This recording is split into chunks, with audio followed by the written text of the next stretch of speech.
রাধে রাধে। আমি Pappu Singh, Singh consultancy, Tollygunge loan and card settlement agency, Kolkata থেকে বলছিলাম। বন্ধুগণ, আজকে ডেটে আমাদের কলকাতা ভিতরে 60 to 70% লোক লোনের ট্র্যাপ মধ্যে ফেসে আছে। এটা আমি বলছি না,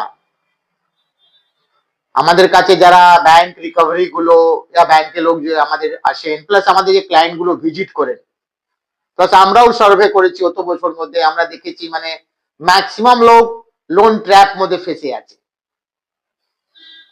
তার কারণ কি হচ্ছে কি, বাড়িতে রিকভারি ছেলেগুলো, এজেন্সি গুলো হ্যারাসমেন্টটা করছে, ইয়া আপনাদেরকে ডিস্টারবেন্স করছে, বারবার আপনাকে কল করছে, আপনার রিলেটিভ আত্মীয় রেফারেন্স বন্ধুকে ফোন করছে।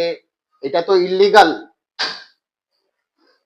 তো বন্ধুগণ, আপনার থেকে অনুরোধ আছে কি, আগার আপনারা এরকম ট্র্যাপ মধ্যে ফেসে আছেন, এটা সলিউশন চাইছেন, ওয়ে আউট চাইছেন, সলভ করতে চাইছেন, তো দেরি না করে আপনি আমাদের সাথে যোগাযোগ করুন, সার্চ করুন অনলাইনে, জাস্ট ডায়ালে, গুগলে। আমাদের এখানে কোনো কনসালটেন্সি রেজিস্ট্রেশন ফিস লাগে না। আপনি আপনার ফ্যামিলি, আপনি আপনার গার্জেন সমেত আমাদের কাছে ভিজিট করতে পারেন। তো ভালো থাকবেন, সুস্থ থাকবেন। রাধে রাধে।